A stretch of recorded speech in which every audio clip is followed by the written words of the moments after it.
नमस्कार मित्रों, स्वागत है आप सभी का हमारे YouTube चैनल संस्कृत लोक में। आज हम आपके सामने लेकर आए हैं उत्तर रामचरितम का परिचय। ये महाकवि भवभूति द्वारा लिखित ग्रंथ है और इससे बहुत सारे प्रश्न संस्कृत की परीक्षाओं में पूछे जाते हैं। तो आज हम यहाँ पर उन सभी प्रश्नों को लेकर आए हैं उत्तर रामचरित से, जो कि आपके लिए परीक्षा की दृष्टि से महत्वपूर्ण है। तो मित्रों, आइए शुरू करते हैं।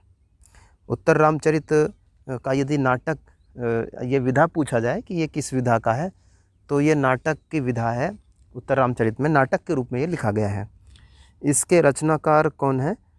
तो इसके रचनाकार आप सभी जानते हैं कि उत्तर रामचरित के रचनाकार भवभूति हैं। रचना समय इसका 8वीं सदी ईस्वी का माना जाता है। सन 800 या उसके आसपास का कहीं ये होगा, ऐसा माना जाता है। इसमें कितने अंक हैं? तो इसके अंदर 7 अंक हैं। यह भी पूछा जा सकता है कि इसको विभाजन इसका किस में किया गया है। उत्तर रामचरित का विभाजन किस में किया गया है? तो आप कह सकते हैं कि वो अंकों में विभाजन किया गया है और इसके अंदर कुल 7 अंक हैं। मुख्य रस क्या है इसमें? तो इसका मुख्य रस करुण है और यही इसकी महत्वपूर्ण विशेषता है, क्योंकि इसके अलावा बाकी सभी जो हमने ग्रंथ पढ़े हैं, महाकवियों ने जो महाकाव्य लिखे हैं, उनमें ज़्यादातर महाकाव्यों में या तो श्रृंगार रस प्रमुख होता है अथवा किसी किसी में वीर रस प्रमुख होता है। लेकिन यह एक अनूठा प्रयोग किया है महाकवि ने कि उन्होंने इसमें करुण रस को प्रधान रस बनाया है। आगे देखते हैं कि इसमें नायक कौन है। तो इसके अंदर श्री रामचंद्र इसके नायक हैं और यदि नायिका की बात की जाए तो जानकी यानी कि सीता जी इसमें नायिका हैं। ये इतिहास प्रसिद्ध है, आप सभी जानते हैं। आधार ग्रंथ क्या है इसका, अर्थात किस ग्रंथ को आधार बना कर के ये लिखा गया है? तो आप यहाँ पर देख सकते हैं कि रामायण से इसकी कथा ली गई है। तो इसका आधार ग्रंथ रामायण है।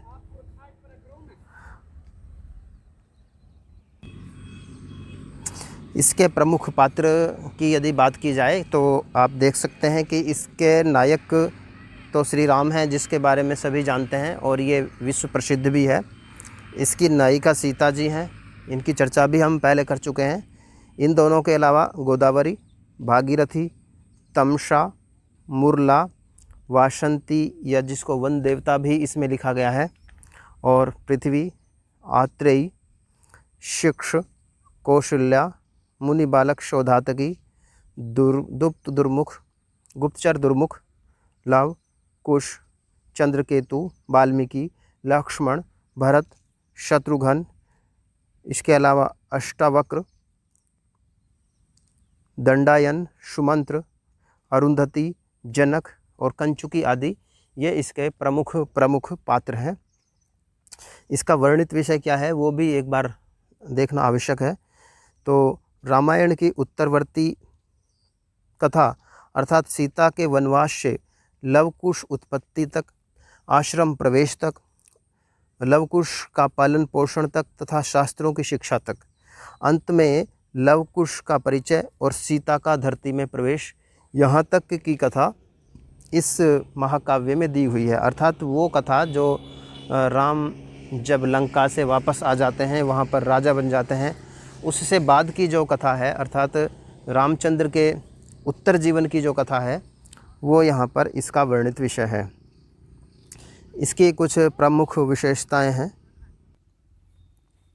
उत्तर रामचरित्र की कुछ प्रमुख विशेषताएं हैं जिनको हम यहाँ पर देखने वाले हैं, उन पर प्रकाश डालने वाले हैं। तो देखिए, इसकी सबसे पहली विशेषता है कि 7वें अंक में गर्भनाटक की योजना की गई है। गर्भनाटक अर्थात नाटक के अंदर एक दूसरे नाटक की वहाँ पर कल्पना की गई है, उसको गर्भनाटक बोलते हैं। तो ये इसकी एक प्रमुख विशेषता है। इसके अलावा किसी भी ग्रंथ में इस तरह का, इससे पहले शायद किसी भी ग्रंथ में इस तरह की रचना नहीं मिलती है।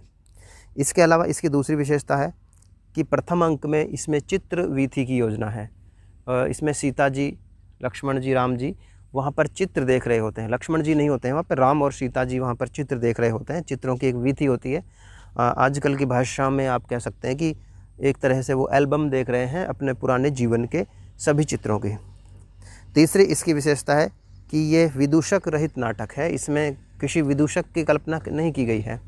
उसका एक कारण ये भी है क्योंकि इसके अंदर करुण रस को भवभूति ने लिया है, तो करुण रस के अंदर विदूषक को रखना उस तरह आवश्यक नहीं है और ना ही उसकी कोई वहाँ पे आवश्यकता है, तो इसलिए इसमें ये विदूषक रहित रचना है, इसमें विदूषक को नहीं लिया गया है।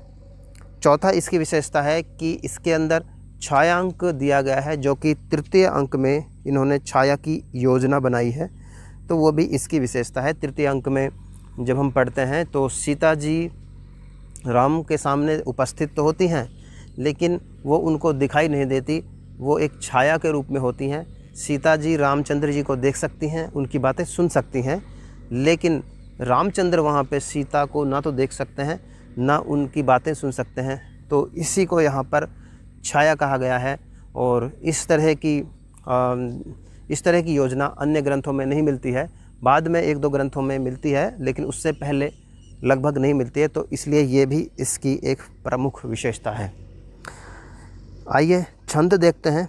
इसमें सबसे अधिक अनुष्टुप छंद का प्रयोग किया गया है, जो कि अनुष्टुप के अंदर 84 श्लोक यहाँ पर दिए गए हैं। शिखरणी के 30 श्लोक, वसंत तिलका के 26 श्लोक और शार्दूल विक्रीडित के 25 श्लोक दिए गए हैं। तो इस तरह से यहाँ पर अनुष्टुप, शिखरणी, वसंत तिलका और शार्दूल विक्रीडित, इन 4 छंदों का सर्वाधिक प्रयोग किया गया है और इन चारों में भी अनुष्टुप छंद का बहुत यहाँ पर प्रयोग किया गया है। इसके अतिरिक्त जब हम देखते हैं तो उत्तर रामचरित में भवभूति ने 38 अलंकारों का प्रयोग किया है और प्रयोग की दृष्टि से उन्हें उपमा, उत्प्रेक्षा, काव्यलिंग, रूपक, अर्थांतरन्यास, ये अलंकार बहुत ज़्यादा प्रिय हैं इनको। इसमें 7 अंकों में रामायण के उत्तरकांड की कथा वर्णित है। रामायण का जो उत्तरकांड है उसकी कथा वर्णित है और वो 7 अंकों में है। इसमें राम के प्रत्यागमन के बाद राजगद्दी पाने से लेकर सीता मिलन तक की संपूर्ण कथाएं कुछ कल्पना प्रसूत घटनाओं के साथ दिखाई गई हैं। यह भवभूति का सर्वश्रेष्ठ सर्वश्रेष्ठ नाटक है मित्रों। 7वें अंक में गर्भांक की कल्पना की गई है, जो कि हमने आपको पहले बताया था। पद्म पुराण में वर्णित रामायण कथा से उत्तर रामचरित की कथा का अधिक साम्य है। इससे पहले हमने पढ़ा था कि इसका उपजीव्य अर्थात उत्तर रामचरित का उपजीव्य रामायण है, लेकिन पद्म पुराण में भी यह कथा वर्णित है और उससे यहाँ पर अधिक साम्य है। उत्तर रामचरित में कुल पात्रों की संख्या 30 है। इसके अतिरिक्त 6 पात्रों का इसमें केवल उल्लेख है। भवभूति ने उत्तर रामचरित में 19 छंदों का प्रयोग किया है। इससे पहले हमने देखा था कि जो प्रमुख 4 अलंकार थे, उनके 4 छंद थे, उनके अलावा कुछ और छंद हैं। इस तरह से 19 छंदों का कुल यहाँ पर प्रयोग किया गया है। उत्तर रामचरित में कुल श्लोकों की संख्या 256 है। अनुष्टुप के पश्चात शिखरणी छंद का इसमें सर्वाधिक प्रयोग हुआ है, ये भी हम पहले देख चुके हैं। मंगलाचरण में अनुष्टुप छंद है। भवभूति ने उत्तर रामचरित में केवल शौरसेनी प्राकृत का ही प्रयोग किया है।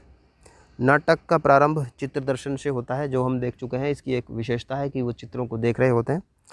प्रथम अंक में राम के राज्याभिषेक से उत्पन्न प्रतिक्रिया का निरीक्षण करके द्रुमुख आता है। मंगलाचरण में प्राचीन कवियों वाल्मीकि आदि को लक्ष्य करके प्रार्थना की गई है और उत्तर रामचरित में नमस्कारात्मक मंगलाचरण का प्रयोग किया गया है। तो मित्रों, ये हम आपके सामने लेकर आए थे उत्तर रामचरित्र से संबंधित वो सभी महत्वपूर्ण तथ्य जो कि परीक्षाओं में पूछे जाते हैं। मित्रों, यदि आपको ये वीडियो पसंद आया है तो आप इसको लाइक करें, अपने मित्रों के साथ शेयर करें और आप इस चैनल को सब्सक्राइब कर लें ताकि आप इस तरह के अन्य वीडियो देख पाएँ। मित्रों, जल्द ही मिलेंगे आपसे हम किसी दूसरे वीडियो के साथ। तब तक के लिए आपका धन्यवाद। नमस्कार मित्रों।